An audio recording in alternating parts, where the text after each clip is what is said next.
Welcome to துளிர் IAS academy. இன்னைக்கு நம்ம எல்லம் தேடி தேர்வுல ரிவிஷன் டெஸ்ட் ஃபர்ஸ்ட்ல பார்த்துட்டு இருக்கோம். அந்த ரிவிஷன் டெஸ்ட் ஃபர்ஸ்ட்ல வந்து பார்ட் 2 போன வீடியோ பார்ட் 1 போட்டோம். இப்போ பார்ட் 2 போடுறோம். பாலிட்டியில பார்ட் 2. அதுல வந்து பாத்தீங்கன்னா இன்னைக்கு இருக்கக்கூடிய 100 கேள்விகளை நம்ம அதுக்குண்டான விடைகள் மற்றும் விளக்கங்களை நம்ம பார்ப்போம். தென் வந்து பாத்தீங்கன்னா இப்போ நிறைய பேருக்கு வந்து பாத்தீங்கன்னா இப்போ சில பேருக்கு குரூப் 2லாம் வராம இருக்குது. ஸோ அதனால வந்து பாத்தீங்கன்னா யாரும் வருத்தப்படாதீங்க. கண்டிப்பா இதோட பெட்டரா உங்களுக்கு ஒரு சர்வீஸ் கிடைக்கும். அடுத்த குரூப் 1 இருக்குது. ஆல்சோ குரூப் 4 வந்து பாத்தீங்கன்னா எக்ஸாம் வரப்போகுது. ஸோ அதனால தொடர்ந்து படிச்சுட்டு இருங்க. கண்டிப்பா வந்து நீங்க சக்சஸ்ஃபுல்லா ஒரு கேண்டிடேட்டா வந்து நிற்பீங்க. சரிங்களா? ஒவ்வொரு சாதனையும் முயற்சி என்ற ஒற்றை செயலிலேயே தோன்றுகிறது. ஸோ அது மாதிரி பார்த்தீங்கன்னா நீங்க முயற்சி செஞ்சுட்டே இருங்க. கண்டிப்பா நீங்க ஒரு நாளைக்கு சாதனை பண்ணுவீங்க. ஸோ வாங்க நம்ம வீடியோக்குள்ள போவோம். முதல் கேள்வி, how many days money bills can be delayed by the Rajya Sabha?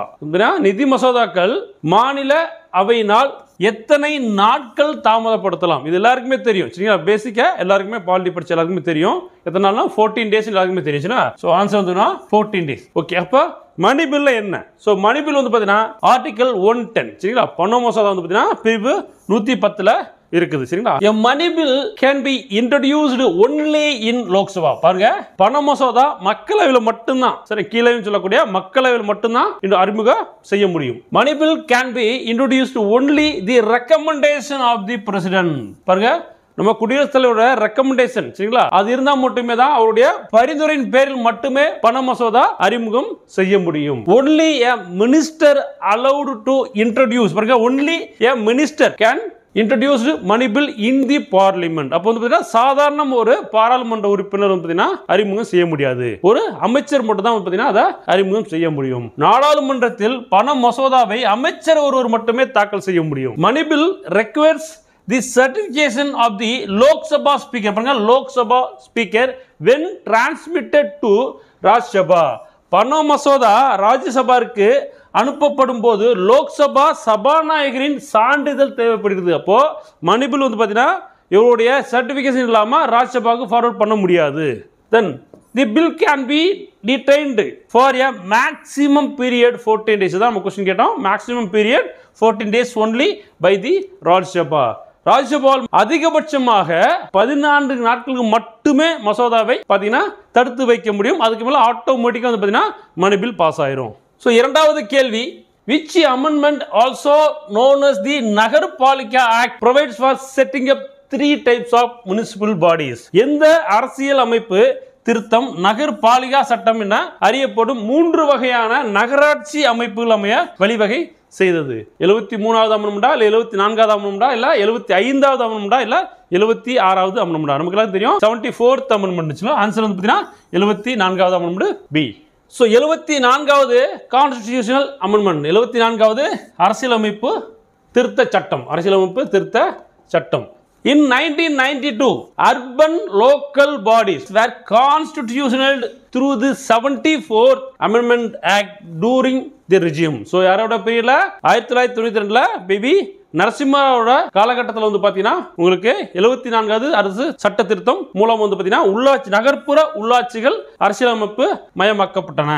It came into force June 1, 1993. 1993 June 1ல நடைமுறைக்கு வந்தது. இது Nagarpalika act. It added part 9A and contained provisions in article 243P to 243ZG வரைக்கும் இருக்கு. என்னன்னா இப்பகுதி 9A ஐ சேர்த்தது மற்றும் சட்டப்பிரிவு சரிங்களா, உறுப்புன்னு சொல்லக்கூடிய சட்டப்பிரிவு 243P முதல் 243ZG வரையிலான விதிகளை கொண்டுள்ளது. Additionally, the act also added 12th schedule. பாருங்க, 12th schedule இருக்கு to the constitution. It consists of 18 functional items of municipalities. கூடுதலாக இந்த சட்டம் அரசியலமைப்பில் 12வது அட்டவணையும் சேர்த்தது. இது நகராட்சிகளின் 18 செயல்பாட்டு, பாருங்க, நகராட்சிகளின் 18 செயல்பாட்டு உருப்படிகளை கொண்டது. அப்ப கேட்பாங்க, சரிங்களா, சோ வந்து நகர்பாலிகா எத்தனை வந்து பாத்தீங்கன்னா உருப்படிகள் இருக்கு, சரிங்களா, அதுக்கு ப்ரோக்ராம் செய்தனா 18. இது நிறைய டைம் கேட்டிருக்காங்க, சில டைம் கேட்டிருக்காங்க, சரிங்களா.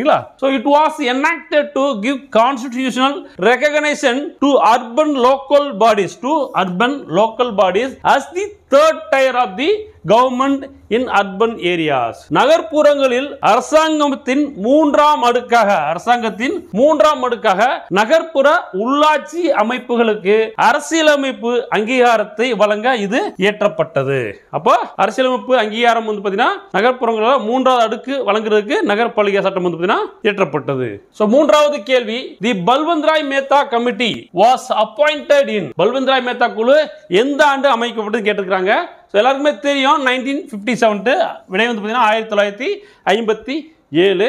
So Balwant Rai committee 3-tier panchayat raj system, gram panchayat at village level, பாருங்க direct gram panchayat at village level, direct election மூலமா panchayat raj samiti at the block level and zilla parishad at the district level indirect election. பாருங்க கிராம் பஞ்சாயத்து டைரக்ட் எலெக்ஷன் சொல்லிட்டாரு, வில்லேஜ் லெவல்ல டைரக்ட் எலெக்ஷன். அதுக்கப்புறம் என்ன சொல்றாங்கன்னா ஜில்லா பரிஷத் வந்து பஞ்சாயத்து பிளாக் லெவல் இருக்கக்கூடிய ஜில்லா பரிஷத், டிஸ்ட்ரிக்ட் லெவல் இருக்கக்கூடியது இன்டைரக்ட் எலெக்ஷன் சொல்லி இருக்காங்க. சோ 3 அடுக்கு பஞ்சாயத்து அமைப்பு, கிராம அளவில் கிராம ஊராட்சியில் பார்த்தீங்கன்னா நேரடி தேர்தலும், வட்டார அளவிலும் பஞ்சாயத்து சமிதியும், தென் மாவட்ட அளவில் ஜில்லா பரிஷத்துகள் மறைமுக தேர்தல் மூலமா கொண்டு வரலான்னு இந்த பல்வந்த் ராய் கமிட்டி பரிந்துரை செய்துள்ளது. சோ நான்காவது கேள்வி, which one is the third and important organ of the government? So நம்ம இந்தியாவில் வந்து பார்த்தீங்கன்னா மூன்றாவது முக்கியமான அங்கம் எதுன்னு கேட்டுக்கிறாங்க. சரிங்களா, அரசாங்கத்தோட மூன்றாவது மற்றும் முக்கியமான அங்கமாக கருதப்படுவது எதுன்னு கேள்வி கேட்கப்பட்டுள்ளது. எல்லாருக்குமே தெரியும். So legislature and executive also judiciary. So இப்போ விடை வந்து பார்த்தீங்கன்னா உங்களுக்கு ஜுடிஷியரி. So ஐந்தாவது கேள்வி, the legislative council is a permanent body and cannot be dissolved. Each member of legislative council is term is. So என்ன சொல்லியிருக்காங்கன்னா சட்ட மேலவையானது எம்எல்சின்னு சொல்லக்கூடிய சட்ட மேலவையானது நிலையான ஒரு கலைக்கப்படாத அமைப்பாகும். அதில் ஒவ்வொரு உறுப்பினர்களின் பதவிக்காலம் எத்தனை ஆண்டுகள் கேட்டிருக்காங்க. ஸோ எல்லாருக்குமே தெரியும். ஸோ விடை வந்து பார்த்தீங்கன்னா 6 years. இது எம்எல்சிக்கு ஆல்சோ வந்து பார்த்தீங்கன்னா ராஜ்யசபால வரக்கூடிய ராஜ்யசபா மெம்பருக்கு சரிங்களா உறுப்பினர் அவங்களுக்கும் பார்த்தீங்கன்னா 6 years தான். The Vidhan Parishad legislative council forms a part of the state legislature of India. சட்டமேலவை விதான் பரிஷத் இந்திய மாநில சட்டமன்றங்களில் ஓர் அங்கமாக செயல்படுகிறது. It is also a permanent house because it cannot be dissolved. சட்டமேலவை என்பது ஒரு நிரந்தர அவையாகும், ஏனென்றால் இதனை கலைக்க முடியாது. இதனுடைய பதவிக்காலம் ஆண்டுகள் வந்து பார்த்தீங்கன்னா 6 years. So 6 ஆண்டுகள். Terms of 1/3 of members expire every 2 years. அப்போ 1/3 members வந்து 2 ஆண்டுகளுக்கு ஒரு முறை வந்து பார்த்தீங்கன்னா அவங்க ரிட்டையர்ட் ஆகிட்டே இருப்பாங்க சரிங்களா. ஸோ அகைன் வந்து மீண்டும் அவங்க தேர்ந்தெடுக்கப்படலாம். அதன் ஒவ்வொரு 2 ஆண்டிற்கும் 3 1 பங்கு உறுப்பினர்கள் ஓய்வு பெறுவர். MLC must be citizens of India not under 30 years of age. So அவங்களுக்கு என்ன கேட்டிருக்காங்க, அவங்களுடைய பதவிக்கு வந்து தகுதி எதுன்னு கேட்டிருக்காங்க. ஸோ கண்டிப்பாக அவங்க வந்து பார்த்தீங்கன்னா ஒரு இந்திய குடிமகனாக இருக்கணும், 30 வயசுக்கு குறைவாக இருக்கக்கூடாது. எம்எல்சிக்கு வந்து 30 வயசு குறைவாக இருக்கக்கூடாது. இந்திய குடிமகனாக இருத்தல் வேண்டும், 30 வயது நிரம்பியராக இருத்தல் வேண்டும். இதுதான் அவங்களுக்கு உண்டான குவாலிஃபிகேஷன். ஸோ ஆறாவது கேள்வி வந்து பார்த்தீங்கன்னா ஒரு மேட்ச் கொடுத்துருக்காங்க சரிங்களா, பொறுத்து கொடுத்துருக்காங்க. என்னன்னா ரயில்வே பட்ஜெட்டு, சிஏஜி சரிங்களா, தலைமை கணக்கு மற்றும் தணிக்கை அதிகாரி, ஒன்றிணைந்த நிதி ஆலோசகர், இன்டகிரேட்டட் சரிங்களா ஃபினான்சியல் அட்வைசர், பொது கணக்கு குழு சரிங்களா, பப்ளிக் அக்கவுண்ட்ஸ் கமிட்டி. ஸோ இதை கொடுத்து எந்த இயர் வந்து கொண்டு வந்தான்னு கேட்டிருக்காங்க. ஸோ இப்போ ரயில்வே பட்ஜெட் வந்து பார்த்தீங்கன்னா நமக்கு எல்லாருக்குமே தெரியும் எப்போனா 1921. அப்போ 1921 இருக்கு, 2 இருக்குது சரிங்களா. ஸோ அப்போ வெயிட் பண்ணும் 2 அப்படின்னா 3லையுமே பார்த்தீங்கன்னா உங்களுக்கு பார்த்தீங்கன்னா என்ன இருக்கு 2 ஒரே 3லையும் 3 இருக்கு. அப்போ நம்ம செகண்ட் கிடையாது, தேர்ட் தான். ஸோ 3ல் இருக்கு. தென் தலைமை கணக்கு மற்றும் தணிக்கை அதிகாரி சரிங்களா. ஸோ அது வந்து பார்த்தீங்கன்னா 1950. அப்போ அதில் என்ன இருக்குது 1950 சியில் இருக்குது சரிங்களா. ஸோ அப்போ சிஎன்டி 2லுமே இருக்கு. அடுத்து ஒன்றிணைந்த நிதி ஆலோசகர், இவரு எப்போனா 1976. அப்போ சியில் தான் இருக்கு, 1926 4 சி. தென் வந்து பார்த்தீங்கன்னா பொது பிஎஸ்சி பொது கணக்குழு 1921 சரிங்களா செகண்ட். ஸோ அப்போ ஆன்சர் இஸ் என்ன சி, ஆன்சர் சி. ஸோ 7வது கேள்வி, who is the ex officio chairman of the Rajya Sabha? President, Vice President, Prime Minister, Home Minister. So யார் வந்து பார்த்தீங்கன்னா உங்களுக்கு மாநிலங்களுடைய தலைவராக இருப்பது யாருன்னு கேட்டீங்கன்னா உங்களுக்கு வைஸ் பிரசிடென்ட் இருப்பார் சரிங்களா, துணை குடியரசுத் தலைவர் இருப்பார். Answer B.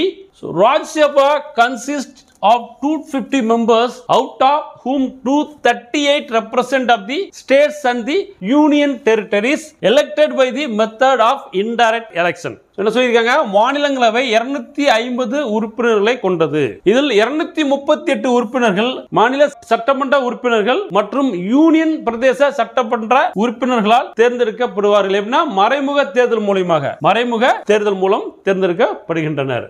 The 12 nominated members shall be chosen by the president from amongst persons having special knowledge or practical experience in the field of literature, science, sports and art and social service. இலக்கியம், அறிவியல், விளையாட்டு, பாருங்க, இலக்கியம், அறிவியல், விளையாட்டு, கலை மற்றும் சமூக சேவையில் ஆகிய துறைகளில் சிறந்த அறிவு அல்லது செயல்முறை அனுபவம் கொண்ட 12 உறுப்பினர்களை குடியரசுத் தலைவர் நியமனம் செய்கிறார். சோ அப்போ மொத்தம் 250 உறுப்பினர் இருக்காங்க. 238 பேர் இன்டைரக்ட் எலெக்ஷன் மூலமா செலக்ட் பண்றாங்க. ரிமைனிங் 12 மெம்பர்ஸ் என்ன பண்றாங்க, குடியரசுத் தலைவர் வந்து நாமினேட் பண்றாரு. சோ 8வது கேள்வி, which of the following enjoys the constitutional status? கீழ்கண்டவற்றில் அரசியலமைப்பு அடிப்படையிலானவை எதுன்னு கேட்டிருக்காங்க. ஃபினான்ஸ் கமிஷன், நிதி Aayog, zonal council, national development council, election commission and UGC. So இதில் என்னென்னு வந்து பார்த்தீங்கன்னா உங்களுக்கு எது வந்து பார்த்தீங்கன்னா கான்ஸ்டிடியூஷனல் ஸ்டேட்டஸ்ல இருக்குன்னு பார்த்தீங்கன்னா உங்களுக்கு finance commission and election commission மட்டும்தான். சரிங்களா? ஸோ மீதி எல்லாமே வந்து பார்த்தீங்கன்னா உங்களுக்கு ஸ்டாட்யூட்டரி படி, ஸோ கான்ஸ்டிடியூஷனல் ஸ்டேட்டஸ் கிடையாது. ஸோ அப்போ 1 and 5 மட்டும் தான் ஆன்சர் இஸ் பி.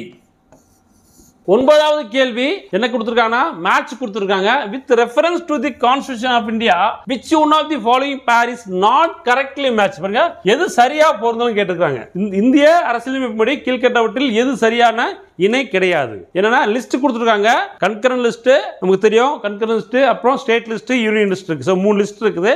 அந்த 3 லிஸ்ட்ல எது சரியா பொருந்திருக்கு, எந்த துறை எந்த லிஸ்ட்ல சரியா பொருந்திருக்குன்னு பார்ப்போம். ஸோ ஃபாரஸ்ட் வந்து பார்த்தீங்கன்னா வனங்கள் வந்து பார்த்தீங்கன்னா பொதுப்பட்டியல இருக்கு, இது சரியா இருக்குது. சரிங்களா?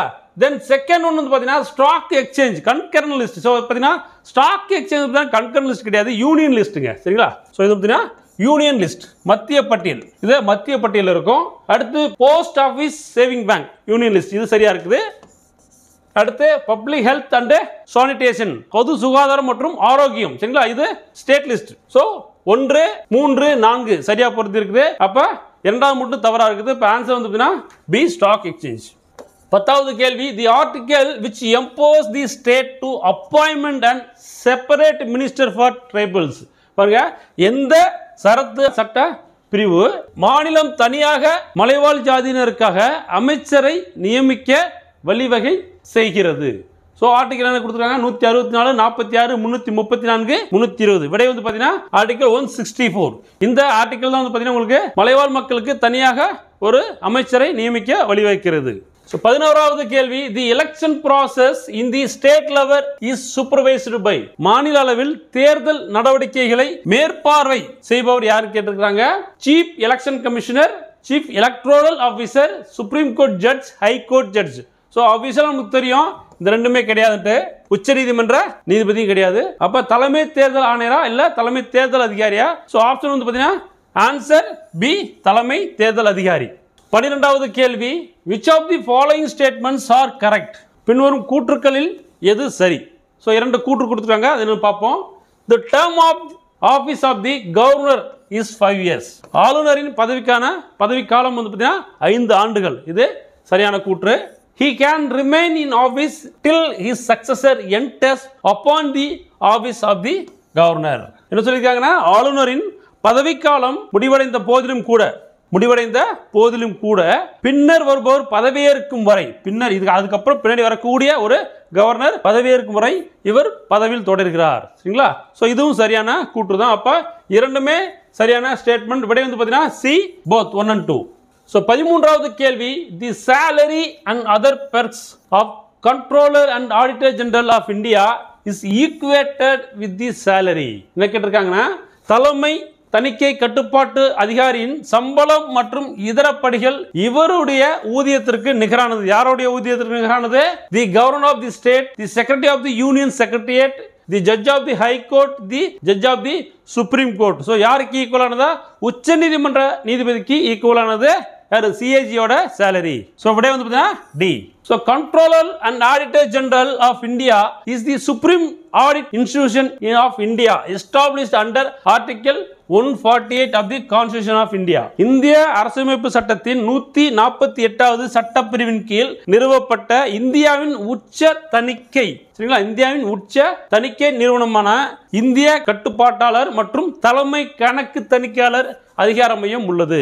14வது கேள்வி, in which way the powers are shared between the state government and central government of India. இந்தியாவில் மத்திய அரசிற்கும் மாநில அரசுகளுக்கும் இடையே அதிகாரம் எவ்வாறு பகிரப்படுகிறது கேட்டிருக்காங்க. எவ்வாறு பகிரப்படுகிறது? So list system, decentralization, party system, understanding between central and state governments. இத கேட்டிருக்காங்க. பட்டியல் முறையா இல்ல அதிகார பரவலாக்கல் முறையா இல்ல கட்சி முறையா இல்லைனா மத்திய மாநிலங்களுக்கு இடையான புரிதல் மூலமாக கேட்டிருக்காங்க. சரிங்களா? அப்போ ஆக்சுவலா வந்து இது கரெக்டான ஆன்சர் என்னன்னு வந்துனா லிஸ்ட் சிஸ்டம். நம்ம பார்த்தோம் கொஞ்சம் முன்னாடி பட்டியல், சரிங்களா, பொதுப்பட்டியல், மாநில பட்டியல், மத்திய பட்டியல் பார்த்தோம்ல. சோ அந்த மாதிரி வந்து லிஸ்ட் சிஸ்டம் பட்டியல் முறையில பிரிச்சிருக்காங்க.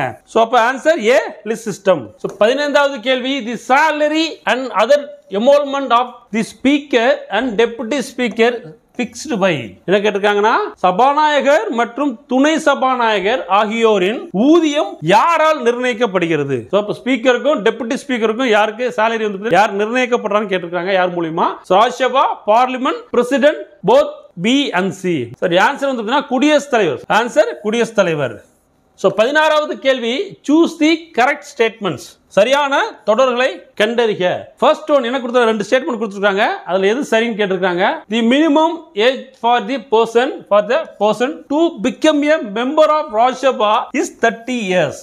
மாநிலங்களவை உறுப்பினராக 30 வயது நிறைந்தராக இருக்க வேண்டும். இப்போ நம்ம பார்த்தீங்கன்னா ராஜ்யசபா மெம்பரா ஒருத்தர் இருக்கணும்னா அவருக்கு மினிமம் ஏஜ் வந்து கம்பல்சரி 30 கம்ப்ளீட் ஆயிருன்னு கேட்டிருக்காங்க. சோ இது சரியான கூற்று. அடுத்து, தி minimum age for a person to become a member of Lok Sabha is 27 years கேட்டிருக்காங்க. 27 years. மக்களவை உறுப்பினராக குறைந்தபட்ச வயது 27 வயது ஆகும் சொல்லியிருக்காங்க. ஆக்சுவலா 27 வயது கிடையாது, 25 வயது. சரிங்களா? சோ 25 வயது. சோ அப்ப ஒரே ஒரு ஸ்டேட்மென்ட் தான் சரி. அப்ப விடை வந்து A only. A one only. 17வது கேள்வி, the Sansad Bhavan Parliament House was designed by. இது பார்த்தீங்கன்னா ஓல்டு பார்லிமெண்ட், புதுசு கிடையாது. சரிங்களா? சோ பழைய பார்லிமெண்ட். இந்திய பாராளுமன்றம் கட்டடத்தை வடிவமைத்தவர்கள் யார் கேட்டிருக்காங்க. Lord Canning and Lord Dalhousie, Edwin Lutyens and Herbert Baker, Hardinge and Lutyens, none of the above. Canning மற்றும் டல்லௌசி, எட்வின் லியூட்டன் மற்றும் ஹெர்பர்ட் பார்க்கர், ஹார்டிஞ்ச் மற்றும் லியூட்டின். சோ விடை வந்து பாத்தீங்கன்னா எட்வின் லியூட்டின் மற்றும் ஹெர்பர்ட் பார்க்கர். சோ விடை வந்து B. 1921ஆம் ஆண்டு பிப்ரவரி 12 கர்நாட் பிரபுவால், சரிங்களா, கர்நாட் பிரபுவால் பழைய பாராளுமன்றத்திற்கு அடிக்கல் நாட்டப்பட்டது. It was inaugurated on January 18th, 1927 by Lord Irwin, then Viceroy of India. 1927ஆம் ஆண்டு ஜனவரி 18 அன்று அன்றைய இந்தியாவின் வைஸ்ராயா இருந்த இர்வின் பிரபுவால் பாராளுமன்றம் திறந்து வைக்கப்பட்டது. 18வது கேள்வி, who said parliament system given the executive and opportunity for tyranny. பாராளுமன்ற முறை நிர்வாகிக்கு கொடுங்கோலாட்சி அளிப்பதற்கு வாய்ப்புகளை வழங்குகிறது என்று கூறியவர் யார்? J.S. Mill, Spencer, H.A. Lasky. So answer is H.J. Lasky. C. Answer C. H.J. Lasky. 19வது கேள்வி, match the following sessions period. Budget session, சரிங்களா, நம்மளுடைய கூட்டத்தொடர்கள், பாராளுமன்ற கூட்டத்தொடர்கள் மற்றும் இந்த காலகட்டத்தில் துவங்குதுன்னு கேட்டுக்கிறாங்க. மேட்ச் எல்லாம் கொடுத்துருக்காங்க, பார்ப்போம். Budget session, winter session, monsoon session, மூணு கொடுத்துருக்காங்க. ஸோ பட்ஜெட் செஷன் வந்து பார்த்தீங்கன்னா எப்பயுமே அது எப்போ வரும்? உங்களுக்கு பிப்ரவரி டு மே வரைக்கும் இருக்கும். Winter session November to December, monsoon session July to September. சரிங்களா? அப்போ answer is C 213. Answer is C 213. So 20வது கேள்வி, under which constitution amendment the speaker has the disciplinary power to quality of members of the house and grounds of defection. So anti defection லாவை பற்றி கேட்டுக்கிறாங்க. சரிங்களா? Anti defection லா எந்த constitution amendment மூலியமா வந்து பார்த்தீங்கன்னா கொண்டு வரப்பட்டதுன்னு கேட்டிருக்காங்க. ஸோ 52வது சட்ட திருத்தம், 53வது சட்ட திருத்தம், 54வது சட்ட திருத்தமா இல்ல 60வது சட்ட திருத்தமா கேட்டிருக்காங்க.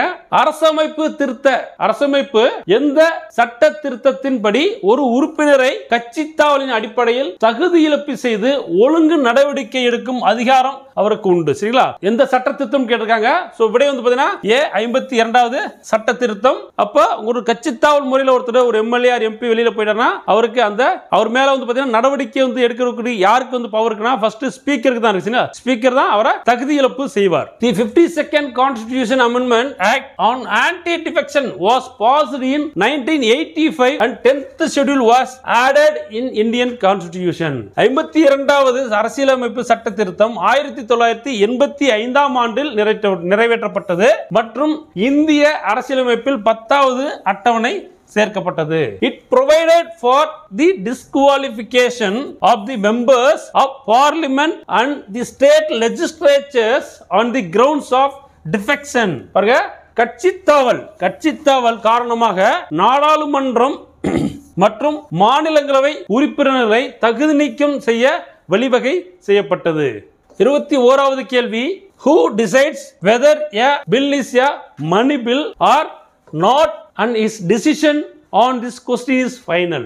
நிதி முன்வரைவு என்று தீர்மானிக்கும் அதிகாரம் உடையவர் யாருன்னு கேட்டிருக்காங்க. நம்ம முதல் கேள்வியிலே பார்த்தோம். யாருன்னு தெரியும்? சபாநாயகர். சரிங்களா? விடை வந்து பார்த்தீங்கன்னா பி பி.கே. சபாநாயகர்.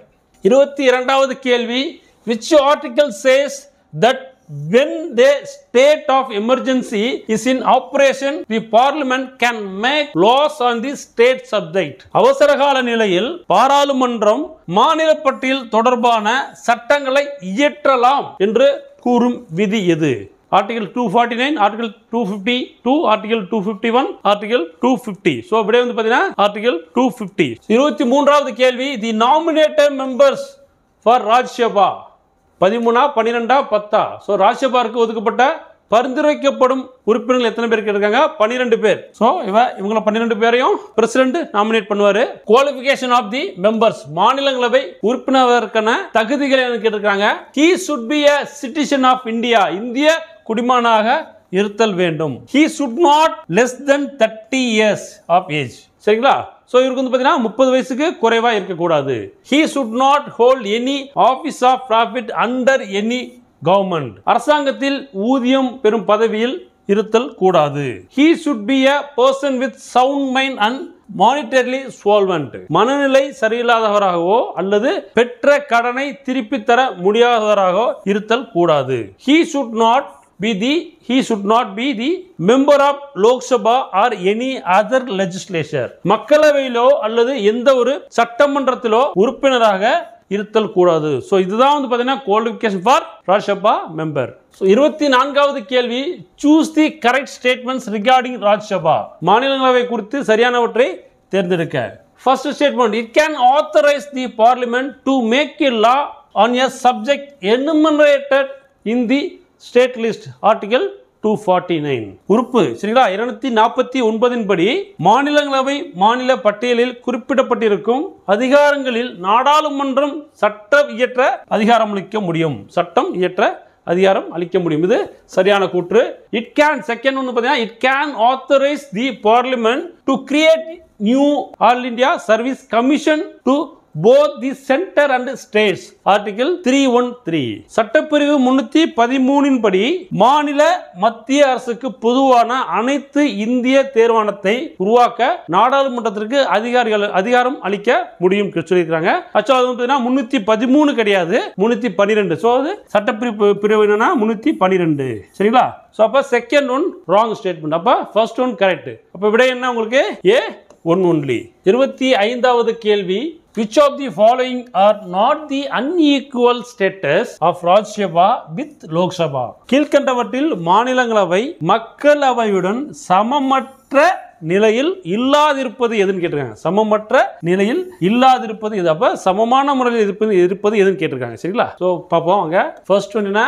ஏ money bill can be introduced only in Lok Sabha. Only in Lok Sabha. First one பாருங்க, நிதி முன்வரைவானது மக்களவையில் மட்டுமே அறிமுகப்படுத்த முடியும். மக்களவையில் மட்டுமே அறிமுகப்படுத்த முடியும். அப்போ வந்து பார்த்தீங்கன்னா இது அன்இக்குவல் ஸ்டேட்டஸ். இது அன்இக்குவல் ஸ்டேட்டஸ். அப்போ இது வராது. The financial power to decide whether a particular bill is a money bill or not is the hands of Lok Sabha speaker. ஒரு முன்வரைவு பண முன்வரைவு என்று தீர்மானிக்கும் அதிகாரம் மக்களவை சபாநாயகருக்கே உள்ளது. அப்ப இது வந்து பாத்தீங்கன்னா உங்களுக்கு ஈக்குவல் கிடையாது. இதுவும் ஈக்குவல் கிடையாது. சரிங்களா?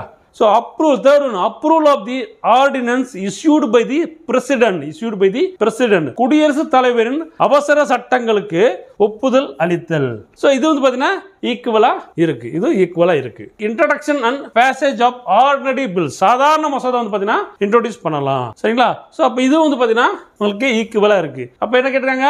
சமமற்ற நிலையில் இல்லாதிருப்பதுனா சோ சமமான நிலையில் இருப்பது எதுன்னு கேளுங்க. அப்ப 3 and 4 மட்டும் தான் ஆன்சர். விடை வந்து பாத்தீங்கன்னா பி 3 and 4. 26வது கேள்வி, who has the final power of deciding on the composition of the upper house of the state legislature? upper house of the state legislature. மாநில சட்டமன்ற மேலவையின் உள்ளமைப்பை இறுதியாக தீர்மானம் செய்யும் அதிகாரம் யாருக்கு இருக்கிறது கேட்டிருக்காங்க. சோ பார்லிமெண்டா இல்ல ஸ்டேட் லெஜிஸ்லேச்சரா இல்ல lower house of the state லெஜிஸ்லேச்சரா இல்ல ஏ அண்ட் பி ன்னு கேட்டாங்க. சோ ஆப்வியஸ்லி எல்லாருக்கும் தெரியும் ஆன்சர் பார்லிமெண்ட். ஸோ 27வது கேள்வி, the head of the government is. சரிங்களா? The head of the government is president, prime minister, speaker, vice president. So அரசாங்கத்தின் தலைவர் யாருன்னு கேட்டிருக்காங்க. குடியரசுத் தலைவர், பிரதமர், சபாநாயகர், குடியரசு துணைத் தலைவர். எல்லாருக்கும் தெரியும் குடியரசுத் தலைவர் சொல்லிட்டு. ஸோ விடை வந்து பார்த்தீங்கன்னா ஏ குடியரசுத் தலைவர். 28வது கேள்வி, members of the Lok Sabha is directly, பாருங்க, டைரக்ட்லி எலெக்டட் பை தி. மக்களவை உறுப்பினர்கள் யாரால் நேரடியாக தேர்ந்தெடுக்கப்படுகிறார்கள் கேள்வி கேட்டிருக்காங்க. People of the parliamentary constituency, MLAs of the state assembly, nominated by the president, all the above. நாடாளுமன்ற தொகுதியில் உள்ள மக்கள், மாநில சட்டமன்ற உறுப்பினர்கள், குடியரசுத் தலைவரால் நியமனம், மேற்கண்ட அனைத்தும். சோ என்ன கேட்டிருக்காங்க? மக்களவை உறுப்பினர் யாரால் தேர்ந்தெடுக்கப்படுறாங்க? இப்போ மக்களவை எலெக்ஷன் வந்துட்டு இருக்கு. சோ மக்கள் தான் ஓட்டு போடுறாங்க. சரிங்களா? சோ இப்போ ஆன்சர் யாருன்னா பீப்புள் ஆஃப் தி பார்லிமெண்டரி கான்ஸ்டிடியூஷன்சி. சரிங்களா? யாரு? நாடாளுமன்ற தொகுதியில் உள்ள மக்கள். சரிங்களா? மக்களவை உறுப்பினர்களை நேரடியாக தேர்ந்தெடுக்கிறார்கள் டைரக்ட் எலெக்ஷன் மூலமா. சரி, ரைட். அப்ப இதுல எத்தனை பேர்? 545 பேர் வந்து பாத்தீங்கன்னா லோக்சபா மெம்பர்ஸ். சரிங்களா? இல்ல 543 பேர் வந்து பாத்தீங்கன்னா சோ எலெக்ஷன் மூலமா செலக்ட் ஆகுறாங்க. ரிமைனிங் 2 மெம்பர்ஸ் வந்து பாத்தீங்கன்னா யாரு? பிரசிடென்ட். அப்பதான் அந்த பிரசிடென்ட் வராரு. யாரு? நம்மளுடைய நாமினேட்டட் பை தி பிரசிடென்ட் இருக்குங்களா இந்த 2 மெம்பர். இந்த 2 மெம்பர் பாத்தீங்கன்னா இதுக்கு முன்ன 2019 ஆண்டுக்கு முன்னாடி வந்து பாத்தீங்கன்னா 2 பேர் ஆங்கிலோ இந்தியன்ஸ் வந்து பாத்தீங்கன்னா நாமினேட் பண்ணிட்டு தான். இப்போ ஆங்கிலோ இந்தியன்ஸ் கிடையாது. சரிங்களா? சோ 104வது அமெண்ட்மென்ட் ஆக்ட் மூலமா வந்து பாத்தீங்கன்னா அந்த ஆங்கிலோ இந்தியன்ஸ் வந்து பாத்தீங்கன்னா நீக்கிட்டாங்க. சோ அந்த 2 பேரை வந்து பாத்தீங்கன்னா ஆங்கிலோஸ் இல்லாம மற்றவங்களும் வந்து பாத்தீங்கன்னா பிரசிடென்ட் நாமினேட் பண்ணுவார். 29வது கேள்வி, the Rajya Sabha is an institution to protect the rights and interest of. மாநிலங்களவை யாருடைய உரிமைகள் மற்றும் நலன்களை பாதுகாக்கும் நிறுவனம் ஆகும். The members of parliament, the president, the states, the vice president. So நாடாளுமன்ற உறுப்பினர்களா இல்ல குடியரசுத் தலைவரா இல்ல மாநிலங்களா இல்ல துணை குடியரசுத் தலைவரா? சோ விடை வந்து பாத்தீங்கன்னா மாநிலங்கள், சி. 30வது கேள்வி, which of the following is not a state autonomy issue? மாநில சுயாட்சி பிரச்சனையாக இல்லாதது எதுன்னு கேட்டிருக்காங்க. Transfer of education, financial emergency, reservation of bills, appointment of governor. சரிங்களா? இதுல எது வந்து பாத்தீங்கன்னா மாநில சுயாட்சி பிரச்சனையாக இல்லாத இருப்பது எதுனா நிதி அவசர நிலை. சரிங்களா? நிதி அவசர நிலை. ஆர்டிகல் 350 இருக்கு பாத்தீங்களா? Financial emergency. சோ அதான். 31வது கேள்வி, the administrative reforms commission of India was set up under the chairmanship of.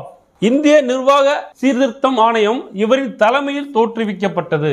K Hanumanthaiah, H C Mathur, G S Pathak, Morarji Desai. விடை வந்து பார்த்தீங்கன்னா டி மொராஜி தேசாய்.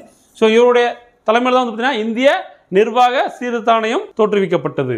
32வது கேள்வி, which country was described as the indestructible union composed of indestructible states?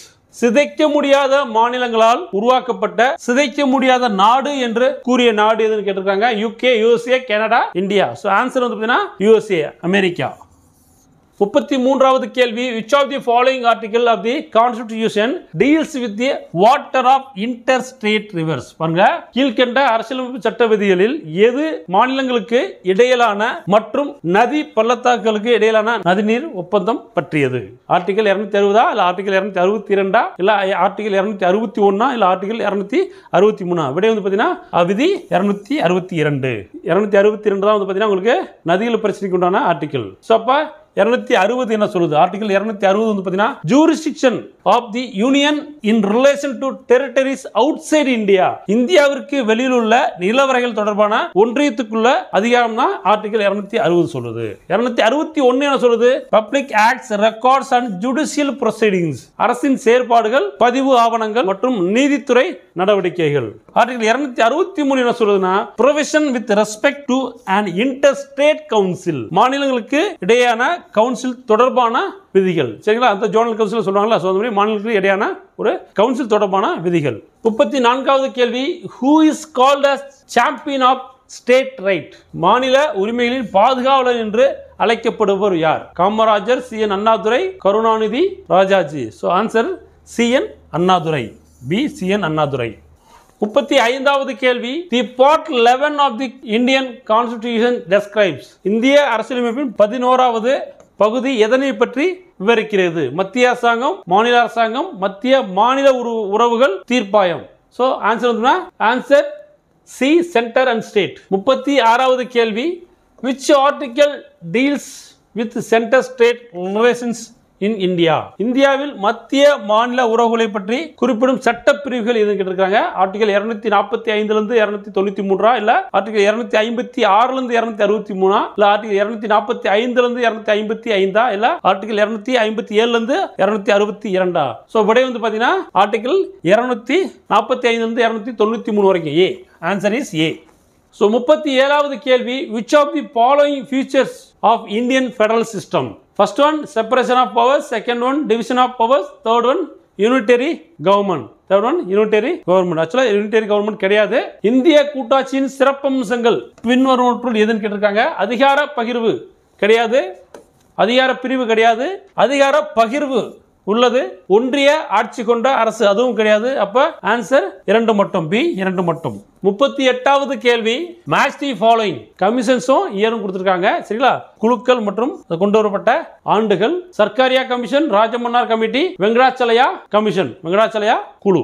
So Sarkaria commission வந்து பாத்தீங்கன்னா 1983, Rajamannar committee 1969, Venkatachaliah commission 2000. So அப்ப answer 312. Answer C 312. 39வது கேள்வி, which of the following articles in part 18 of our constitution provide for 3 kinds of emergencies in India? நமது அரசியலமைப்பில் பகுதி 18 இல் 3 விதமான அவசர காலங்கள் பற்றி எந்த சட்ட பிரிவுகளில் விவரிக்கிறது? எந்த சட்ட பிரிவுகளில் விவரிக்கிறது? 352 இருந்து 360 இல்ல 352 இருந்து 361 இல்ல 353 இருந்து 362 இல்ல 351 360 கேட்டிருக்காங்க. So answer is article 352 360. Answer A.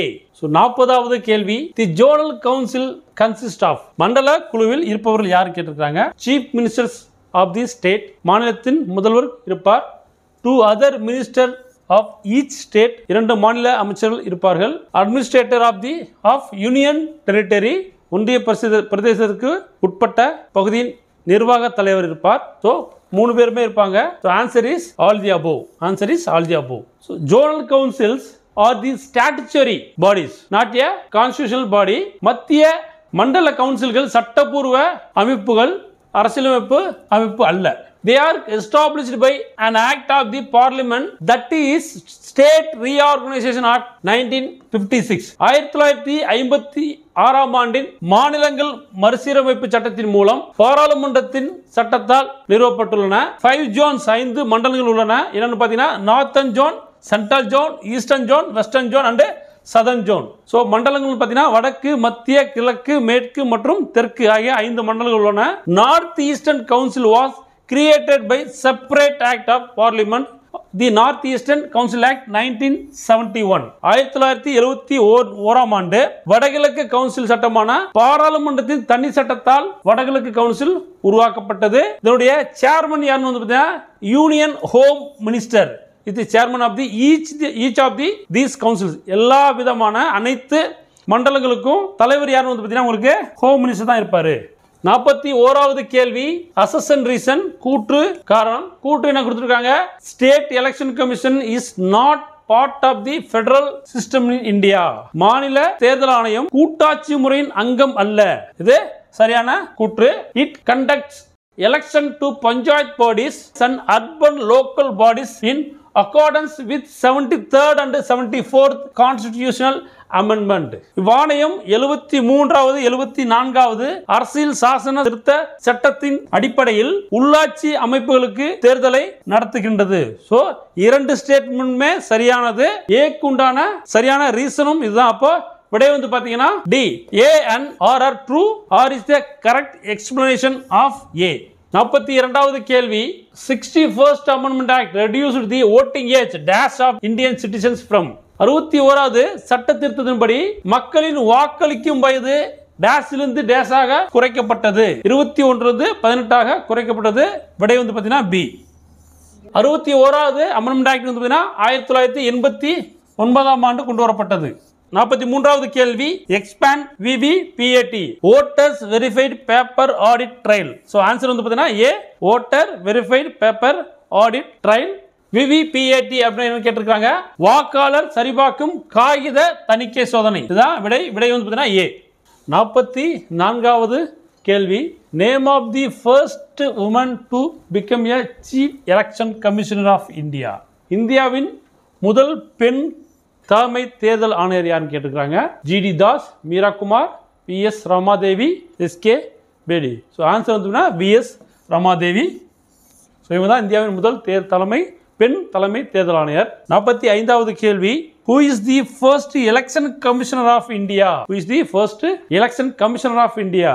Satyabrata Sahoo, Kania, J Kania, T Munusamy, Sukumar Sen. So answer யாருன்னா சுகுமார் சென். ஸோ இந்தியாவின் முதல் தேர்தல் ஆணையர் யாருன்னா Sukumar Sen. So election commission of India part 15 பகுதி 15 உள்ளது.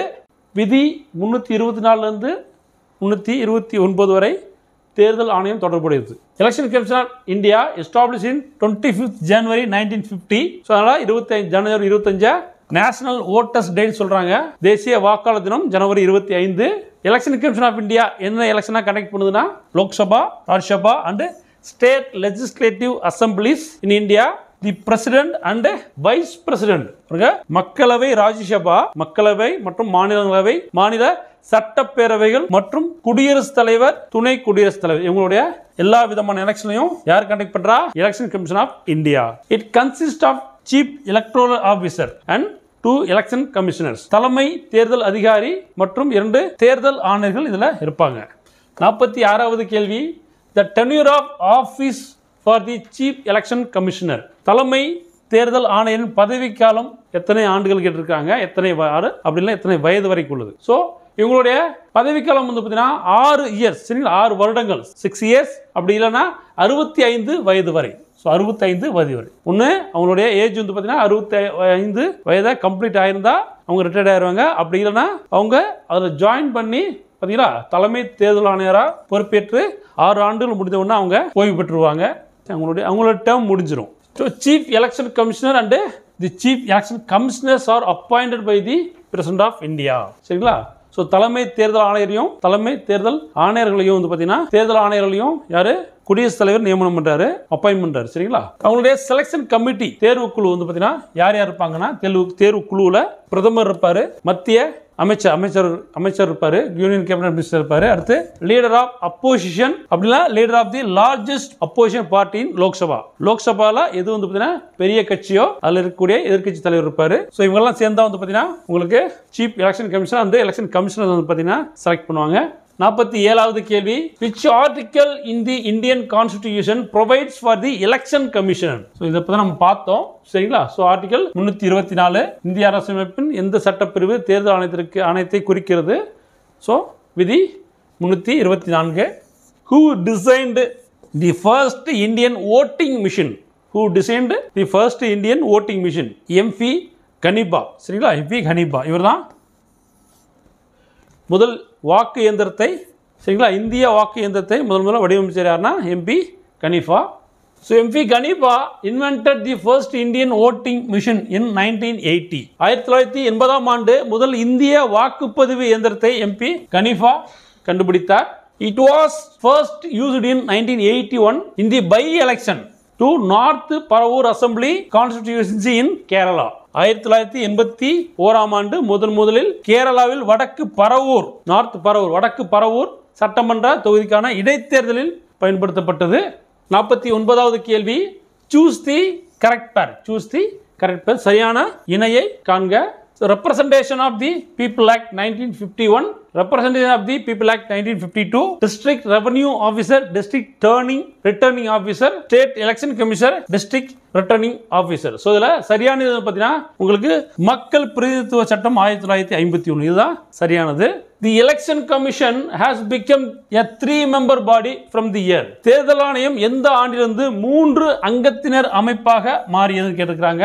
1993, 1992, 1990, 1991. விடை வந்து பார்த்தீங்கன்னா A 1993. The first president Jayanthi Patnaik. யாருன்னா ஜெயந்தி பட்நாயக். எலெக்ஷன் கமிஷனோட ஃபர்ஸ்ட் பிரசிடென்ட் யாருன்னா ஜெயந்தி பட்நாயக். 51வது கேள்வி, the republican and democratic political parties related to which country? குடியரசு மற்றும் ஜனநாயகம் ஆகிய 2 அரசியல் கட்சிகளுடன் தொடர்புடையது எதுன்னு கேட்டிருக்காங்க. எந்த நாடுன்னு கேட்டிருக்காங்க. சீனா, Russia, USA or BNC. So answer வந்து பார்த்தீங்கன்னா USA. ஸோ USA தான் குடியரசு மற்றும் ஜனநாயகம் ஆகிய 2 அரசியல் கட்சிகளுடன் தொடர்புடையது. ஸோ 52வது கேள்வி, மேட்ச் தி ஃபாலோயிங் கேட்டிருக்காங்க. பொறுத்துக, ஏன்னா பிரிவு கொடுத்து அந்த பர்சன்ஸ் கொடுத்துருக்காங்க. So first women IPS officer, first women IPS officer யாருன்னா Kiran Bedi. First women DGP in India யார் வந்து பார்த்தீங்கன்னா Kanchan Chaudhary. First women finance minister Nirmala Sitharaman. So answer வந்ததுன்னா B 213. 53வது கேள்வி, national commission for women was constituted in? பெண்களுக்கான தேசிய ஆணையம் எப்போது அமைக்கப்பட்டது? ஜனவரி 1992, ஏப்ரல் 1994, ஏப்ரல் 1992, ஜனவரி 1994. ஸோ விடை வந்து பார்த்தீங்கன்னா A ஜனவரி 1992 பெண்களுக்கான தேசிய ஆணையம் அமைக்கப்பட்டது. 54வது கேள்வி, the rights of the consumers, நுகர்வோரின் உரிமைகள் என்னன்னு கேட்டிருக்காங்க. ரைட் டு பி இன்ஃபார்மேட்டட், தகவல் அறியும் உரிமை. ஒரு பொருளுக்கு உண்டான தகவலை பற்றி அறிஞ்சதுக்கு உண்டான உரிமை இருக்குது அவங்களுக்கு. அடுத்து ரைட் டு சூஸ், தேர்ந்தெடுக்கும் உரிமை. அடுத்து ரைட் டு சேஃப்டி, பாதுகாப்புக்கான உரிமை. ரைட் டு இன்ஃபர்மேஷன், தகவல் அறியும் உரிமை. ஸோ அனைத்துமே இருக்கு. ஸோ விடை வந்து பார்த்தீங்கன்னா இப்போ D ஆல் தி அபோவ், அனைத்துமே இருக்கு. ஸோ அதனால ஆல் தி அபோவ்.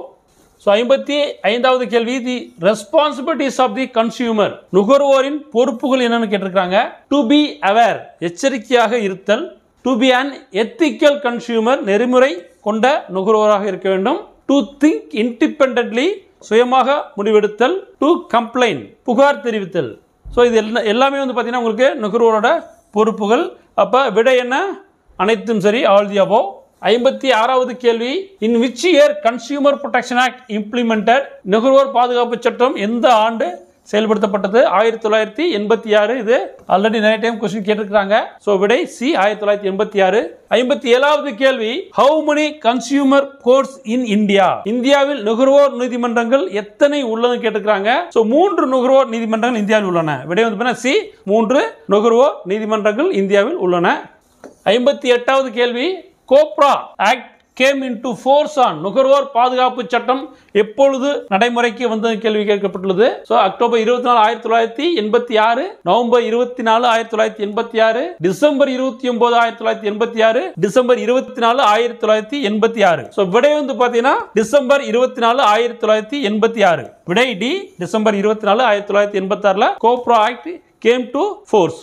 59வது கேள்வி, stock market is related to, பங்குச்சந்தை எதனுடன் தொடர்புடையது? Spot market, future market, A and B or regulated market. So விடை வந்து பாத்தீங்கன்னா உங்களுக்கு ஒழுங்குபடுத்தப்பட்ட சந்தை. சரியா? ஸ்டாக் மார்க்கெட் ஒழுங்குபடுத்தப்பட்ட சந்தை.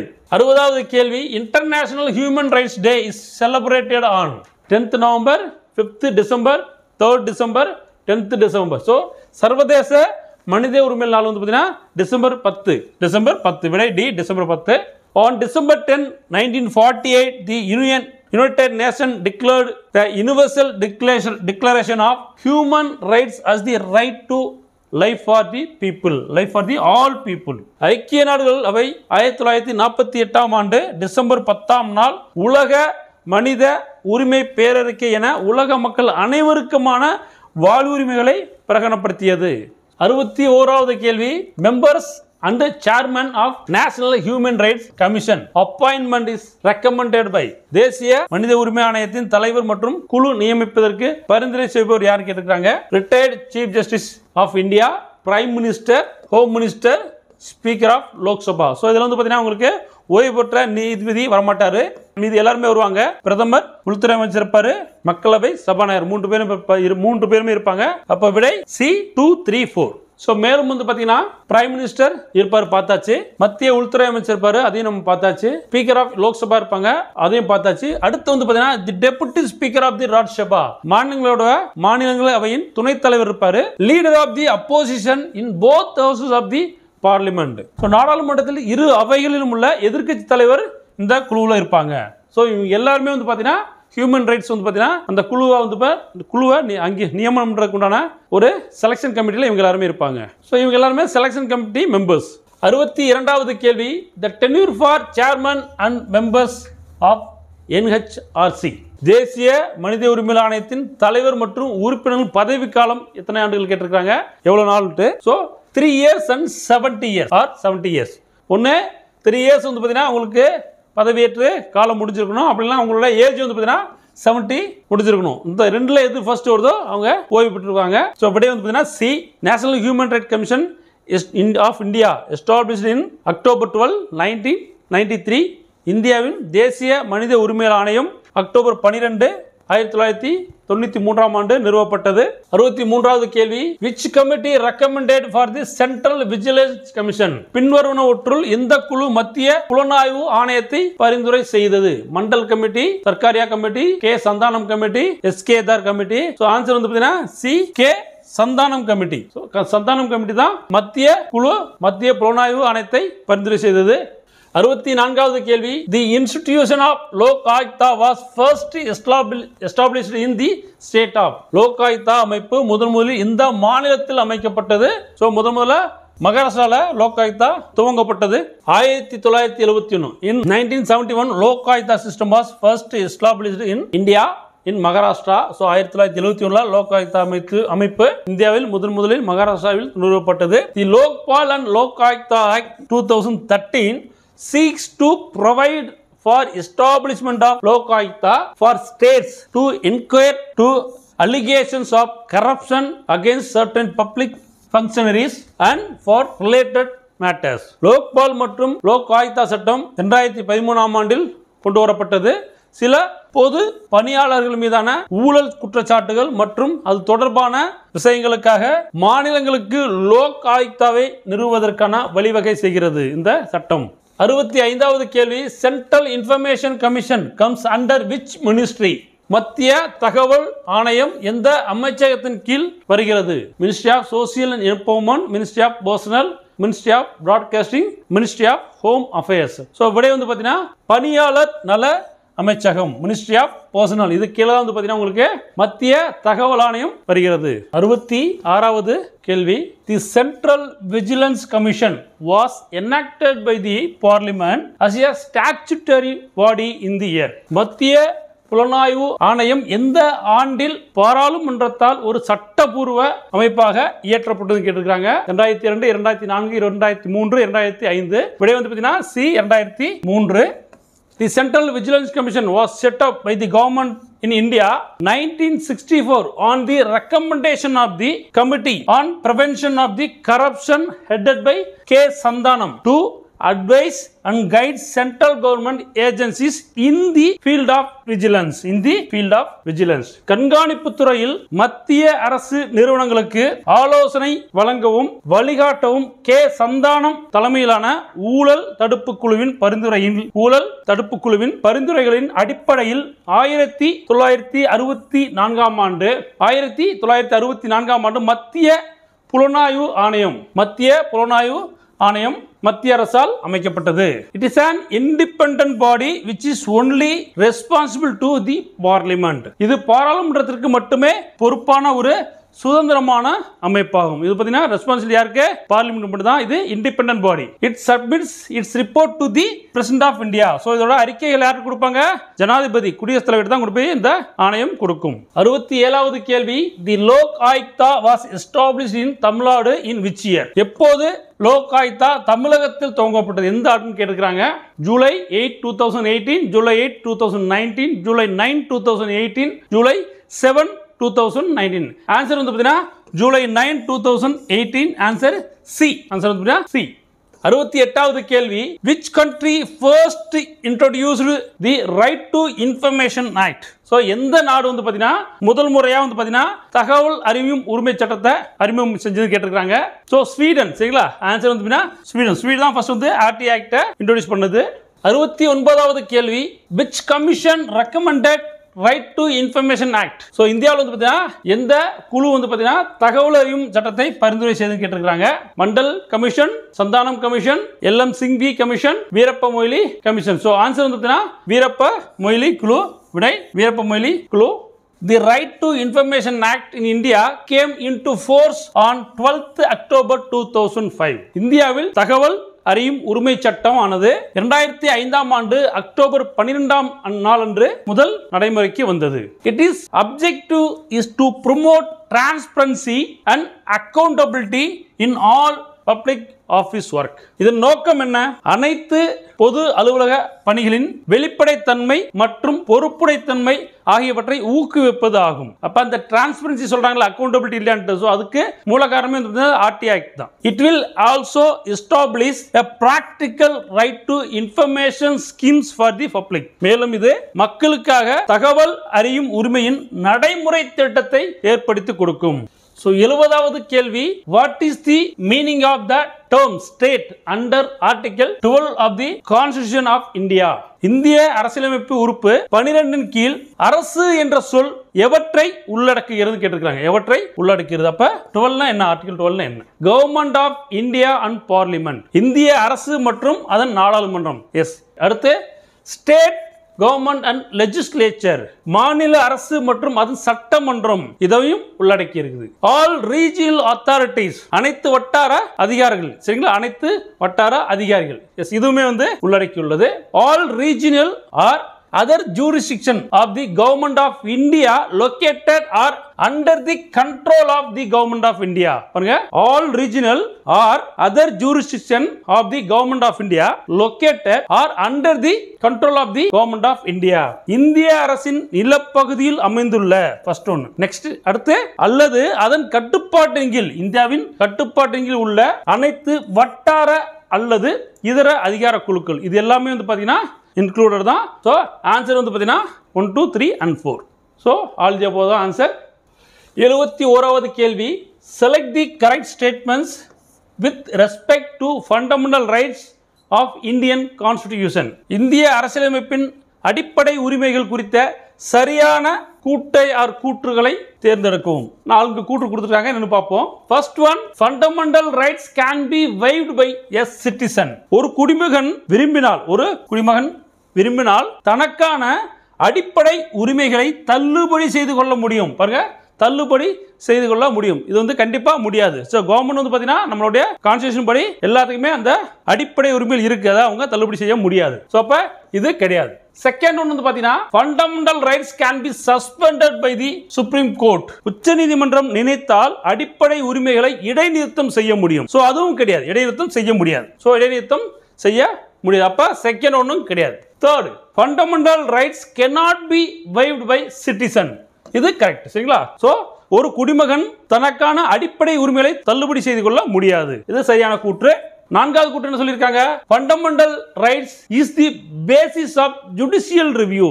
நீதி புனராய்வின் அடித்தளமே அடிப்படை உரிமைகளாம் அப்படின்றாங்க. ஸோ இதுவும் சரியான கூற்று. அப்ப இரண்டு கூற்று தவறா இருக்கு. இது 1 and 2, 3 and 4 சரியா இருக்கு. இப்போ என்ன கேட்டிருக்காங்க? கரெக்டானது, கரெக்ட் ஸ்டேட்மெண்ட் கேட்டிருக்காங்க. அப்போ 3 and 4 தான் ஆன்சர். D 3 and 4. 72வது கேள்வி, which article states the state shall strive to promote the welfare of the people by securing and protecting as effectively as it may a social order in which justice, social, economic and political shall inform all the institutions of the national life. சொல்லிருக்காங்கன்னா அரசு தேசிய வாழ்வின் அமைவனங்கள் அனைத்திலும் சமுதாய, பொருளியல், அரசியல், நீதி நிறைந்து நிலவுவதான ஒரு சமுதாய முறை அமைவினை பயனுற எய்தி பாதுகாத்து மக்களின் நலப்பாட்டை வளர்த்திட அறுதின் முயலுதல் வேண்டும் என்று கூறும் இந்திய அரசியலமைப்பு சட்டப்பிரிவு எதுன்னு கேட்டிருக்காங்க. ஸோ பாருங்க, இதுல சின்ன கீ இருக்குது. என்னன்னா சமுதாயம், சோசியல், அண்ட் வந்து பார்த்தீங்கன்னா பொருளியல், எக்கனாமிக், அரசியல், ஜஸ்டிஸ், நீதி, ஜஸ்டிஸ், இது எல்லாமே எதுல இருக்கு? நம்ம ஜெனரலா போன கிளாஸ்ல பார்த்துருப்போம். 38ல இருக்கும். சரிங்களா? 38ல எல்லாமே கலந்துருக்கும். அப்ப ஆன்சர் என்ன கொடுத்தாங்க? 38, 15. ஸோ 15 வராது நமக்கு தெரியும், 16 வராது தெரியும், 40 வந்து பார்த்தீங்கன்னா வில்லேஜ் பஞ்சாயத்து வராது. ஸோ ஆன்சர் வந்து பார்த்தீங்கன்னா 38. விடை வந்து பார்த்தீங்கன்னா ஏ, ஆர்டிகல் 38. 73வது கேள்வி ஸ்டேட்மெண்ட் தான் கேட்டிருக்காங்க. ரெண்டு ஸ்டேட்மெண்ட் கொடுத்திருக்காங்க. First one, in the subject enumerated in the concurrent list both the union and state can legislate.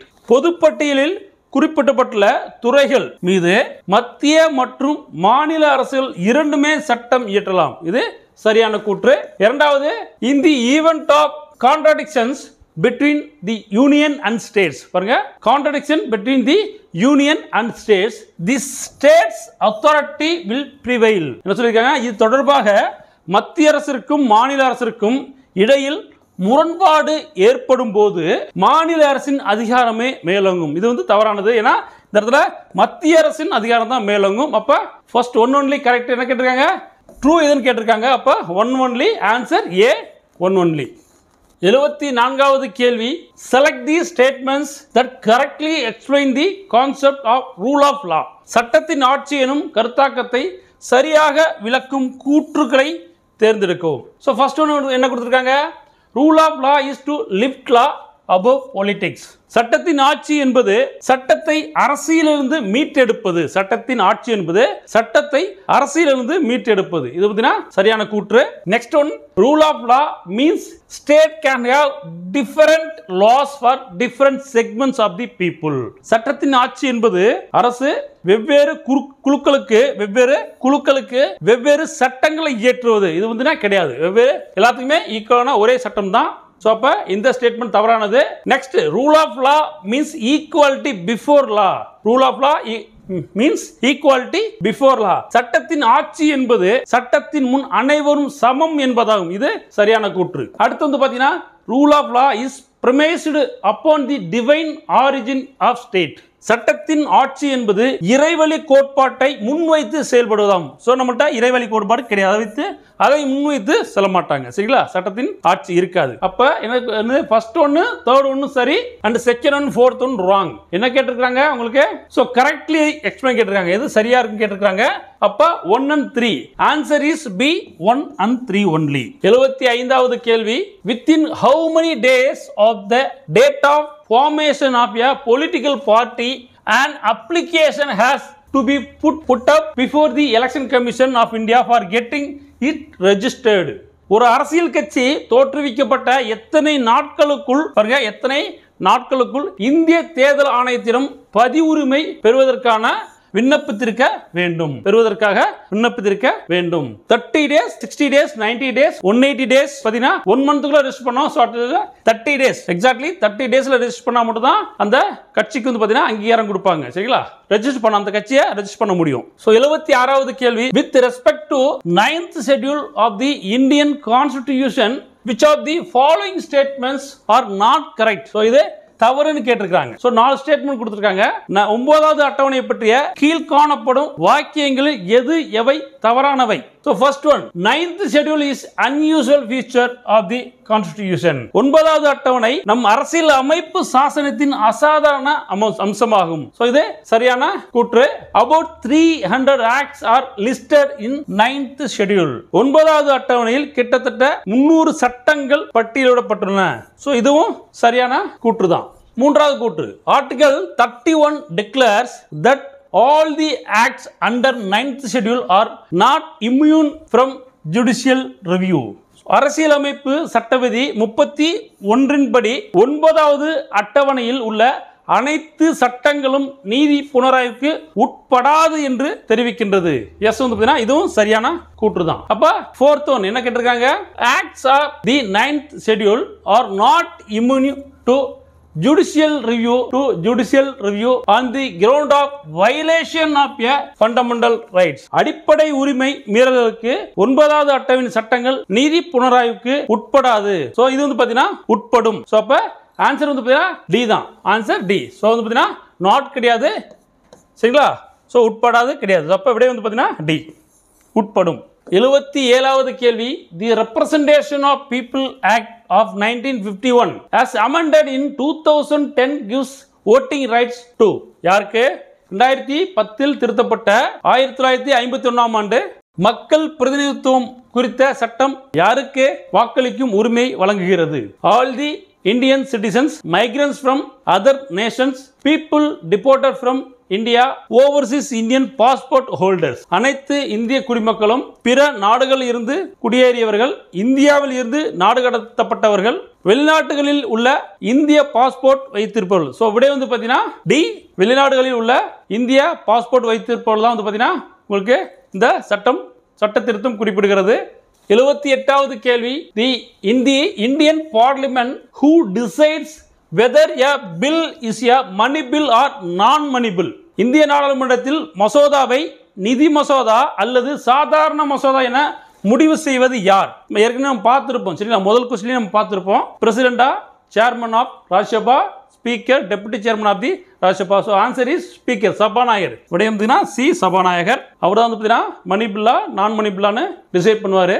79வது கேள்வி, name of the chief justice of India who acted as president of India when the offices of president and vice president fell vacant. குடியரசுத் தலைவர் மற்றும் துணை குடியரசுத் தலைவர் பதவிகளை யாரும் வைக்காத ஒரு சூழலில் குடியரசுத் தலைவராக பதவி வகித்த இந்திய தலைமை நீதிபதி யாருன்னு கேட்டிருக்காங்க. So justice K N Wanchoo, justice M Hidayatullah, justice Y V Chandrachud, justice B P Sinha. So விடை வந்து பாத்தீங்கன்னா நீதிபதி எம் ஹிதயத்துல்லா. சோ 80வது கேள்வி, fast track courts have been set up on the recommendation of the விரைவு நீதிமன்றங்கள் சோ எதன் பரிந்துரை பேரில் ஏற்படுத்தப்பட்டிருக்கிறது? 11th finance commission, supreme court, parliament, administrative reform commission. So விடை வந்து பாத்தீங்கன்னா 11வது நிதி ஆணையம். இதன் மூலமா தான் வந்து பாத்தீங்கன்னா விரைவு நீதிமன்றங்கள் ஏற்படுத்தப்பட்டுள்ளது. சோ விடை வந்து பாத்தீங்கன்னா 11th ஃபினான்ஸ் கமிஷன். 81வது கேள்வி, who was the chairman of states reorganization commission 1953? 1953 ஆண்டின் மாநில மறுசீரமைப்பு ஆணையத்தின் தலைவராக இருந்தவர் யாருன்னு கேட்டிருக்காங்க. எஸ்கேதார், பட்டாபி சீதாராமையா, நேரு, ஃபசல் அலி. சோ ஆன்சர் டி, ஃபசல் அலி. So 82வது கேள்வி, the provisions of the fundamental duties of the Indian Constitution were inserted by எந்த அமெண்ட்மெண்ட்? சோ ரொம்ப 4 அமெண்ட்மெண்ட் கொடுத்திருக்காங்க. இந்திய அரசியலமைப்பு சட்டத்தில் அடிப்படை கடமைகள் என்னும் தலைப்பில் கீழான சரத்துக்கள் எந்த சட்ட திருத்தங்களின்படி சேர்க்கப்பட்டுள்ளன? சோ 42nd அமெண்ட்மெண்ட் எல்லாருக்கும் தெரியும், சரிங்களா? 42nd அமெண்ட்மெண்ட் ஃபர்ஸ்ட் ஒன் சரி. சோ 46 கிடையாது, 76 கிடையாது. சோ 86 அமெண்ட்மெண்ட்னா உங்களுக்கு எஜுகேஷன் பாத்தீங்களா? சோ எஜுகேஷன் கொடுத்திருப்பாங்க. So 86th amendment also 42 and 86. So 42வது சட்ட திருத்தமும் 86வது சட்ட திருத்தமும் படி சோ சில சரத்துக்கள் இந்திய அரசியலமைப்பில் ஃபண்டமெண்டல் டியூட்டிஸ் சேர்த்திருக்காங்க, சரிங்களா? சோ ஆன்சர் வந்து பாத்தீங்கன்னா 1 and 4. 83வது கேள்வி, who enjoys the right to impose reasonable restriction on the fundamental rights? அடிப்படை உரிமைகளின் மீது நியாயமான கட்டுப்பாடுகளை விதிக்கும் அதிகாரத்தினை கொண்டவர் யாருன்னு கேட்டிருக்காங்க. குடியரசுத் தலைவர், உச்சநீதிமன்றம், பாராளுமன்றம், லோக்சபா. சோ ஆன்சர் வந்து பார்லிமெண்ட். சோ பார்லிமெண்ட் தான் வந்து நியாயமான கட்டுப்பாடுகளை விதிக்கும். சரிங்களா? So answer C parliament. So 84வது கேள்வி, match list 1 articles, list 2 subject related to the governor. சரிங்களா? And choose the correct answer from the options. So என்ன பண்ணியிருக்காங்க, இந்த பக்கம் ஆர்டிகல்ஸ் கொடுத்துருக்காங்க, இந்த பக்கம் வந்து பார்த்தீங்கன்னா கவர்னர். ஸோ இது ரிலேட்டடாக அவருக்கு வந்து பார்த்தீங்கன்னா கொடுத்துருக்காங்க அப்படின்னு பார்ப்போங்க. ஸோ லிஸ்ட் 1 ஆர்டிகல் ஃபர்ஸ்ட் ஒன்று ஆர்டிகல் 156. ஆர்டிகல் 156 என்ன சொல்லியிருக்காங்கன்னா டேர்ம் ஆஃப் தி கவர்னர். சரிங்களா? ஆர்டிகல் 156 கவர்னரோட பதவி காலத்தை பத்தி சொல்லுது. ஆர்டிகல் 165 ஆர்டிகல் 165 என்னன்னா power of the governor to appoint advocate general. சரிங்களா? சோ அட்வொகேட் ஜெனரலை அப்பாயின்மெண்ட் பண்ணக்கூடிய பவரை பத்தி சொல்லுது. Article 200 governor assent to bill. சரிங்களா? சோ சில மசோதாக்கள் வந்து பார்த்தீங்கன்னா அவரு அசென்ட் பண்றதுக்கு உண்டான ஆர்டிகல் தான் 200. 155 அப்பாயின்மெண்ட் ஆஃப் கவர்மெண்ட். ஸோ கவர்னரோட அப்பாயின்மெண்ட் பற்றி ஆர்டிகல் 155 சொல்லுது. அப்போ ஆன்சர் என்ன? 3412. Answer A. 85வது கேள்வி, the election symbol of the nationalist Congress party clock shows dash time. தேசியவாத காங்கிரஸ் கட்சியின் தேர்தல் சின்னமான கடிகாரம் டேஷ் என்ற நேரம் காட்டி நிற்கும். இது வந்து பாத்தீங்கன்னா ப்ரீவியஸ் கொஸ்டின் பேப்பர். சரிங்களா? சோ இதனால இந்த மாதிரி கேட்கறதுக்கு வாய்ப்புகள் இருக்கு. சோ இந்த கொஸ்டின் என்னன்னா 10-10 காட்டுங்க. சரிங்களா? 10-10 இதுதான் வந்து பாத்தீங்கன்னா தேசியவாத காங்கிரஸ் கட்சியோட தேர்தல் சின்னம். So answer A. 86வது கேள்வி, according to B.R. Ambedkar which of the following articles is known as the heart and soul of Indian constitution? Doctor B.R. Ambedkar அவர்களின் கூற்றுப்படி கீழ்கண்ட சட்ட பிரிவுகளில் எது இந்திய அரசியலமைப்பு சட்டத்தின் இதயம் மற்றும் ஆன்மா போன்றது என்று அறியப்படுகிறது? எல்லாருக்குமே பேசிக்கா எல்லாருக்குமே தெரியும். ஆர்டிகல் 32 சரத்து 32. 87வது கேள்வி, which of the following committee or commissions made recommendation on the center state relations? பின்வருவனவற்றுள் எந்த குழு ஆர் ஆணையம் மத்திய மாநில உறவுகள் பற்றி பரிந்துரை செய்துள்ளது? செய்தனன்னு கேட்டிருக்கிறது. So M N Venkatachaliah commission, Sarkaria commission, Punchhi commission, Rajamannar commission. So இதில் வெங்கடாச்சலையா ஆணையத்தை தவிர சர்க்காரியா ஆணையம், புஞ்சி ஆணையம், ராஜா மன்னார் குழு இந்த மூன்றுமே வந்து பார்த்தீங்கன்னா மத்திய மாநில உறவுகள் கொடுத்து சொல்லியிருக்கோம். ஸோ அப்போ விடை என்ன? Obviously C 2, 3 and 4. So Sarkaria ஆணையம் பார்த்தீங்கன்னா in 1983 the central government appointed 3-member commission on center state relations. சர்க்காரியோட தலைமையில் உங்களுக்கு 3 நபர்கள் கொண்ட ஆணையத்தை மத்திய அரசு 1983ஆம் ஆண்டு நியமித்தது. The committee submitted its report in 1988. 1988ல இக்குழு தனது அறிக்கையை சமர்ப்பித்தது. Punchhi commission the Punchhi commission was created by the government of India in 2007 as a commission on center state relations. Punchhi commission 2007 மத்திய மாநில உறவுகளுக்கான ஆணையமாக இந்திய அரசால் உருவாக்கப்பட்டது. இதற்கு தலைமை தாங்குவர் யாருன்னா நீதிபதி மதன் மோகன் புஞ்சி. இந்த குழு 2010ஆம் ஆண்டு மார்ச் மாதம் தனது அறிக்கையை சமர்ப்பித்தது. 88வது கேள்வி, which one of the following statement is incorrect? A. First one வந்து பார்த்தீங்கன்னா pressure groups are the interest groups that they are aligned with any political parties. So வந்து பார்த்தீங்கன்னா அவங்க அலைனில் இருக்க மாட்டாங்க. சரிங்களா? அவங்க அலைன்டா இருக்க மாட்டாங்க. ஆப்வியஸ்லி இது தப்புன்னு நமக்கு தெரியுது. pressure groups can be called the informal phase of politics. C. Many pressure groups devote significant resources by carrying out research and maintaining websites. So இதுவும் சரியான கூற்று தான். Many pressure groups are vital sources of information and render advice to the government. இதுவும் சரியான கூற்று தான். அழுத்த குழுக்கள் யாவும் நலக்குழுக்கள் என அழைக்கப்படும். அவை அரசியல் கட்சியுடன் இணைந்து செயல்படுகின்றன. பார்த்தாச்சு இது கிடையாது. அரசியலின் மற்றொரு முகம் என்று அழுத்த குழுக்களை கூறலாம். எஸ். பல அழுத்த குழுக்கள் ஆராய்ச்சிகள் மேற்கொள்வதுடன் இணையதளங்களை பராமரித்து வருகின்றன. Yes, correct. அரசின் கொள்கை உருவாக்கத்தில் அவர்கள் முக்கிய பங்காற்றி பல முக்கிய தகவல்களை அரசுக்கு அளித்து வருகின்றனர். எஸ், இது கரெக்ட். சோ அப்ப வந்து என்ன கேட்டிருக்காங்க? எது தவறுன்னு தான் கேட்டாங்க. தவறான ஒன்று தான் கேட்டிருக்காங்க. அப்ப ஏ. சோ விடை வந்து பார்த்தீங்கன்னா ஏ. 89வது கேள்வி, சூஸ் தி கரெக்ட் ஸ்டேட்மெண்ட். சரியான கூற்றை தேர்வு செய்க. The members of the Rajya Sabha should not be less than 30 years of age. மாநிலங்களவை உறுப்பினராவதற்கு 30 வயதுக்கு குறைவாக இருத்தல் வேண்டும். இது ஆபீஷியல் தப்பு. 30 வயது கம்ப்ளீட் பண்ணி இருந்திருக்கணும்.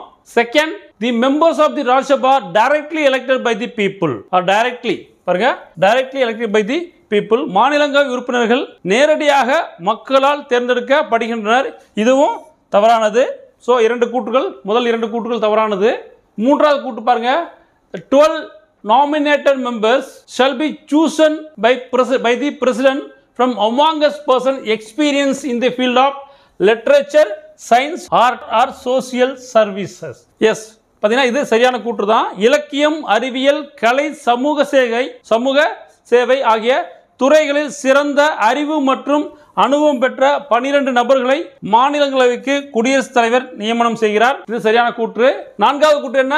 Total members of the Rajya Sabha is 250. ஆமா, ராஜ்யசபா வந்து 250 மெம்பர்கள் இருப்பாங்க, உறுப்பினர்கள். ஸோ அதுவும் சரியான கூற்று. அப்ப 2 கூற்று, ஃபர்ஸ்ட் அண்ட் செகண்ட் தவறு, 3 and 4 வந்து பார்த்தீங்கன்னா சரியா இருக்குது. சரியான கூற்றை கேட்டுக்கிறாங்க. அப்ப ஆன்சர் வந்து பார்த்தீங்கன்னா பி, 3 and 4. 90வது கேள்வி, சூஸ் தி ரைட் மேட்ச். சரியான இணையை தேர்ந்தெடு. சரியான இணையை தேர்ந்தெடு. ஸோ ஃபர்ஸ்ட் ஒன் என்ன? Taxes levied and collected by union but assigned to the state. Article 269 என்ன சொல்லுதுன்னா, taxes levied and collected by union but assigned to the state.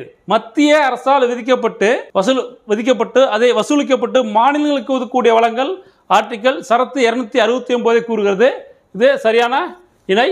duties levied by the union but collected and appropriated by the state. மத்திய அரசால் விதிக்கப்பட்டு ஆனால் மாநில அரசு வசூலிப்பது மற்றும் பயன்படுத்துவது சரத்து 268 சொல்றாங்க. ஸோ இதுவும் சரியான கூற்று தான். tax levied and collected by the union but which may be distributed. மத்திய அரசால் மாநிலங்கள் மற்றும் யூனியன் பிரதேசங்களுக்கு பகிர்ந்தளிக்கக்கூடிய வரிகள் 267 சரத்து சொல்லிருக்காங்க. ஸோ அது கிடையாது. ஏன்னா 267 வந்து பார்த்தீங்கன்னா கண்டிஜென்சி ஃபண்ட், அவசரகால நிதி, அவசரகால நிதியை குறிக்கும். ஸோ அவசரகால நிதி. ஸோ அப்போ வந்து பார்த்தீங்கன்னா இதில் எது சரியான இணை எதுன்னு கேட்டிருக்காங்க. ஸோ மூன்றாவது தவறு. அப்போ விடை வந்து பார்த்தீங்கன்னா 1 and 2 சி. விடை வந்து சி 1 and 2. 91வது கேள்வி, தி 86th Constitutional Amendment Act 2002 has introduced the fundamental duty under 51A K is. 86வது அரசியலமைப்பு சட்ட திருத்தம் 2002 படி 51A கேவில் எந்த அடிப்படை கடமை அறிமுகம் செய்யப்பட்டது? ஸோ 51A கிளாஸ் கே இதுல என்ன அடிப்படை கடமைகள் அறிமுகம் செஞ்சிருக்காங்க கேட்கப்பட்டது கேள்வி. First one, to provide free and compulsory education opportunities to all the children until they attain the age of 14. 14 வயதிற்கு உட்பட்ட அனைத்து குழந்தைகளுக்கும் இலவச மற்றும் கட்டாய கல்வியை அளித்தல். ஸோ இதான் வந்து பார்த்தீங்கன்னா சரியானது. விடை ஏ. மற்ற மூணும் கிடையாது. ஸோ அப்போ விடை வந்து பார்த்தீங்கன்னா ஏ. 92வது கேள்வி, how many pairs are correctly matched? கீழ்கண்டவற்றுள் எத்தனை இணைகள் சரியாக பொருத்தப்பட்டுள்ளது? ஸோ பார்ட்டி அண்ட் சிம்பிள்ஸ் கொடுத்துருக்காங்க. ஸோ கட்சிகளும் அதோட சின்னங்களும். All India Trinamool Congress 2 flowers and grass. So அகில இந்திய திரிணாமுல் காங்கிரஸுக்கு வந்து பார்த்தீங்கன்னா 2 பூக்கள் மற்றும் புற்கள். ஸோ இது வந்து சரியான இணை. நேஷனலிஸ்ட் காங்கிரஸ் பார்ட்டி கிளாக் நம்ம பார்த்தோம் சரிங்களா? எஸ்.